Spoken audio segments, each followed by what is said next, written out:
Coba lihat di tempat-tempat belanja, di mal-mal, di lain-lain, di pasar-pasar, nyaris tidak ada COVID di situ.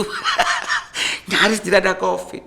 Masyarakat bergerombol, desak-desakan. Coba lihat di sekitar kita. Yang di Surabaya.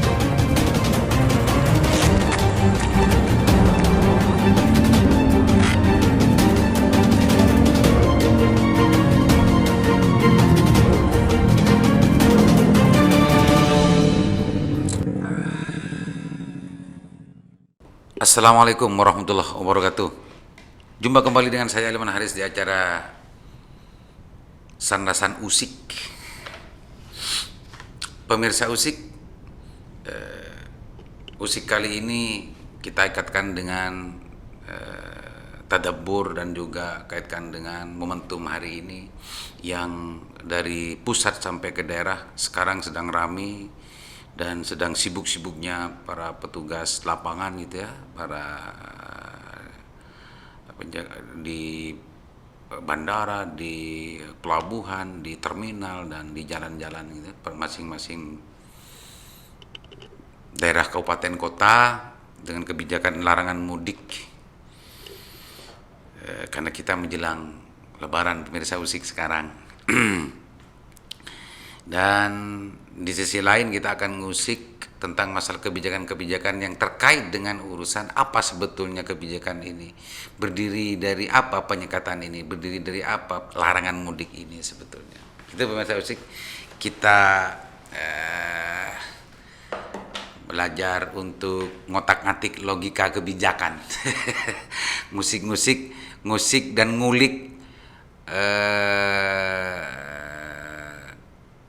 otak-atik dan juga apa ya tentang persoalan kebijakan, apa melatar belakang kebijakan, berdiri di apa dan lain-lain. Pemirsa Usik dan pemirsa Tadabbur Pasaan, kebijakan larangan mudik yang dimulai itu sejak kemarin gitu ya, kalau nggak salah Kamis kemarin gitu, serentak di seluruh Indonesia. Itu semua tidak lain yang kita dengarkan, yang kita saksikan penjelasan dari pemerintah adalah untuk membatasi penyebaran COVID-19 yang sudah 2 tahun ini sekarang, sudah 2 lebaran ini. Kalau dulu urusan mudik dan pulang kampung ini, sekarang sudah nggak ramai lagi untuk bicara itu, tapi kebijakannya sama, adalah larangan mudik dan lain. Meskipun saya sempat menyaksikan salah satu video dan juga pemberitaan di tol Cikarang terjadi kegaduhan, keramaian dan lain sebagainya, ada penolakan dari masyarakat dan ada tumpukan para pengguna jalan tol yang ingin melewati tapi ditutup. Itu semua akibat dari kebijakan ini sebetulnya.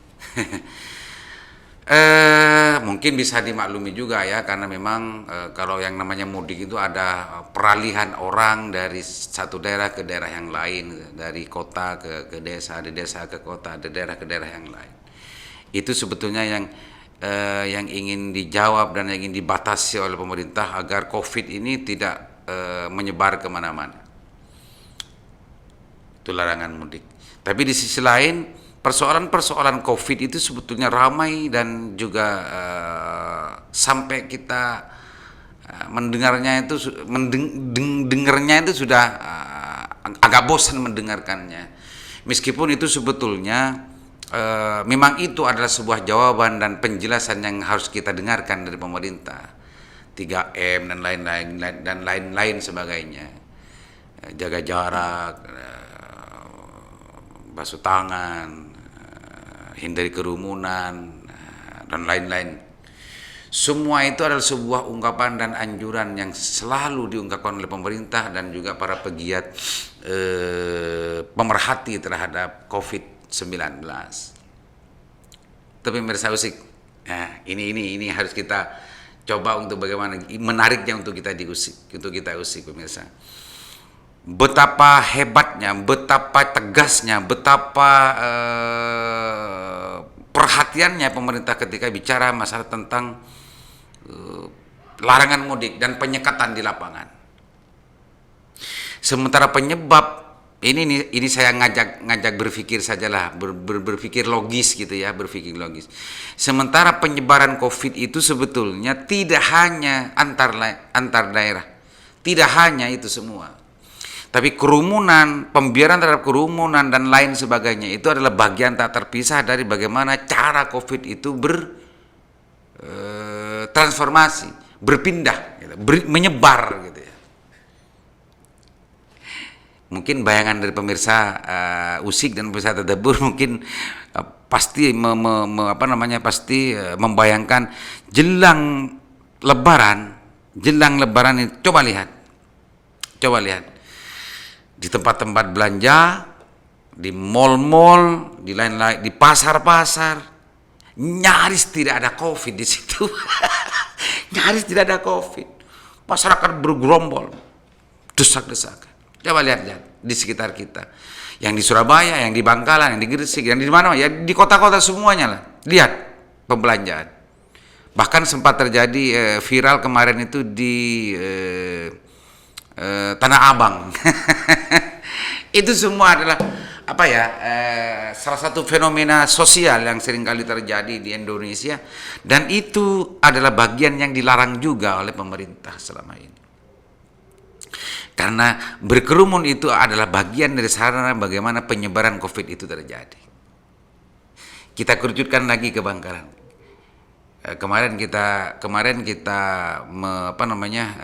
membaca sebuah pemberitaan Forkopimda Bangkalan, Kapolres dan juga Pak Bupati dan beserta yang anggota Forkopimda yang lain melakukan pemantauan dan juga pelaksanaan kebijakan larangan mudik di Suramadu, ada penyekatan dan lain sebagainya. Di situ semangatnya luar biasa untuk bagaimana menghentikan penyebaran COVID itu di daerah Kabupaten Bangkalan gitu. Agar masyarakat yang datang di luar itu bisa kalau yang saya baca itu adalah penjelasan Pak Kapolres Pak Didi mengatakan kalau KTP atau plat nomor di luar Kabupaten Bangkalan dia akan diperiksa dan diminta surat sehatnya dan lain-lain. Kalau diperiksa kelengkapan surat-suratnya dan dia tidak mempunyai surat keterangan sehat dan lain, dia akan dites di situ di lapangan. Ya tentunya kalau sudah dites akan berlanjut tentang masalah tahapan-tahapan bagaimana penanganan COVID, kalau positif atau bagaimana mestinya seperti itu. Nalar pikir kita seperti itu. Walaupun saya sendiri tidak membaca sebetulnya apa sih sebetulnya penanganan setelah ditemukan tes itu positif atau negatif, saya tidak membaca itu. Tapi kecerdasan masyarakat mungkin sudah bisa membayangkan kalau ini dites, hasil tesnya adalah negatif atau positif, itu akan ada langkah-langkah. Kalau positif kemana, mungkin di karantina atau di mana dan diisolasi, kan begitu. Kalau protap dan juga SOP dari penanganan COVID selama ini kan demikian, dan itu mungkin juga akan dilakukan kalau setiap ada pemudik atau pengguna jalan di Suramadu itu yang kena tes dan dianggap negatif, itu akan mungkin dilakukan langkah-langkah semacam itu. Pemirsa, nalar kita saja yang bermain kan begitu pemirsa. Makanya saya ajak pemirsa Tadabur dan pemirsa Usik ini untuk olah pikir untuk mencari akar logis dari sebuah kebijakan, mencari akar persoalan dari sebuah kebijakan. Di mana sebetulnya ada sebuah keanehan atau ada kewajaran, ada ketidakmasukakalan atau ketidaklogisan apa tidak gitu. Ini pemirsa, ini sudah mulai masuk ke urusan inti pemirsa Usik ya. Kembali lagi kita saya ajak pemirsa untuk feedback ke belakang. Sebelum ini 1 minggu yang lalu kita mengadakan pilkada serentak. Untuk yang pemirsa di daerah Kabupaten Bangkalan pasti menyaksikan sendiri, pasti merasakan sendiri, pasti menonton sendiri. Ada nggak protap prokes di situ? Berapa 115 kerumunan di situ terjadi. 115 kerumunan terjadi. Apakah di situ dianggap sesuatu yang wajar secara akal gitu?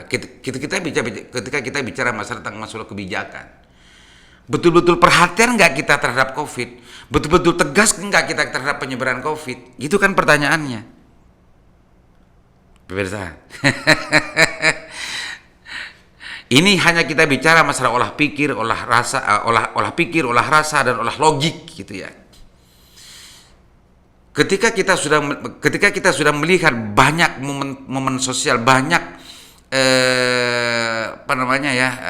contoh-contoh yang sebetulnya itu tidak setegas ketika bicara tentang masalah penyekatan, tidak setegas ketika bicara masalah ketika sedang menjelaskan tentang bagaimana bahayanya COVID di lapangan dan lain-lain. Ini semua bisa disimpulkan, masuk akal enggak? Punya akar logis enggak? Ada rasa kewajaran enggak? Ada pertanyaan besar enggak, kan begitu. Jadi kita sering menyaksikan sesuatu yang semu selama ini. Kebijakan bagian seolah-olah demi rakyat, tapi sebetulnya ini hanya seolah-olah gitu. Sebuah kebijakan seolah-olah sangat memperhatikan dan sangat mempedulikan kebijakan itu, seakan-akan, ya hanya seakan-akan. Seakan-akan. Dan sewaktu-waktu kita akan bisa menemukan bahwa itu adalah palsu. Sewaktu-waktu kita akan menemukan bahwa banyak hal yang palsu sebenarnya. Dari seakan-akan, seolah-olah, sewaktu-waktu kita akan jelas melihat sesuatu banyak yang palsu. Itu pemirsa. Pilkada serentak kerumunan 100 lebih kerumunan. Dan itu alhamdulillah selesai gitu ya. Sekarang penyekatan sangat luar biasa. Ada sebuah ketegasan gitu. Bahkan orang yang informasinya ada yang sudah masuk ke memudik ke Madura atau justru tidak bisa masuk ke Madura gara-gara memang ditolak karena itu memang sudah kebijakan gitu ya. Dan ini sebetulnya bukan kebijakan dari Kabupaten Bangkalan, ini adalah sebuah kebijakan yang secara nasional gitu ya, larangan mudik oleh pemerintah Indonesia. Jadi banyak paradok kebijakan sebetulnya pemirsa. Banyak paradok kebijaksanaan oleh pemerintah dan negara ini ketika bicara tentang masalah COVID. Dan banyak juga persoalan-persoalan lain menurut saya yang sama persis masalahnya dengan ini. Seolah-olah perhatian betul terhadap sesuatu persoalan, tapi sebenarnya itu hanya seakan-akan dan seolah-olah. Sama dengan ini. Seolah-olah tegas, tapi kenyataannya lembek. Seolah-olah perhatian, tapi justru tidak betul-betul memperhatikan gitu ya. Ternyata bicara tentang kebijakan itu, bicara tentang masalah kekuasaan itu memang seringkali beririsan dengan sesuatu yang tidak jelas. Sering sekali beririsan dengan sesuatu yang tidak jelas. Itu pemirsa sih, larangan mudik. Bagi stantretan yang kebetulan masih berada di luar Pulau Madura, sebaiknya ikuti saran dari pemerintah. Kalau sekarang sudah jelas-jelas diberlakukan kebijakan larangan mudik itu, menurut saya jangan maksa pulang lah, jangan memaksa pulang karena pasti akan mendapatkan banyak rintangan di jalan gitu ya, diperiksa sini, diperiksa situ, dan tidak enak lah. Saran saya kuatlah, gak usah mudik dulu gitu ya, gak usah mudik dulu daripada nanti tidak nyampe ke Madura dan lain-lain. Capeknya iya, tujuannya tidak nyampe gitu ya. Mending ada di tempat semula, yang di Jakarta duduk dia enak di Jakarta dulu lah, nikmati Jakarta, yang di Bali juga, yang di luar kota juga begitu. Ikuti, karena kalau pemerintah ini dilawan ya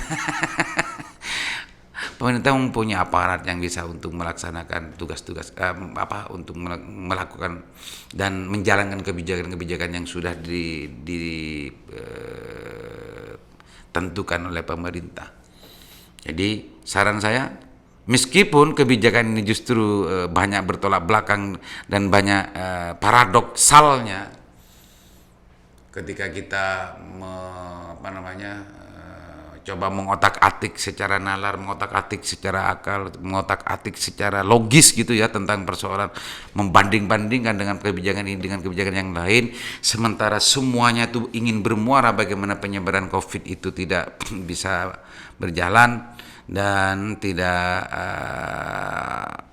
terlalu leluasa menyebar gitu ya. Biarkan itu menjadi sebuah renungan bersama, biarkan itu bisa menjadi sebuah kesimpulan sendiri-sendiri gitu ya. Tapi yang penting kita sudah menemukan akar dan ketidaknyambungannya, ketidaknyambungannya dan ketidaktegasannya, meskipun seolah-olah tegas dan lain-lain. Termasuk juga dalam tes ya, tes yang dulu kita pernah dengar ada semua akan dites. Coba kalau di Madura dites semuanya ya, wallahu a'lam gimana nanti hasilnya. Itu pemirsa, usik pemirsa Tadabur, pasangan semuanya, mudah-mudahan kita jelang Lebaran ini mendapatkan keberkahan, dan apa yang saya usik dan saya sampaikan ini ada manfaatnya. Dan assalamualaikum warahmatullahi wabarakatuh.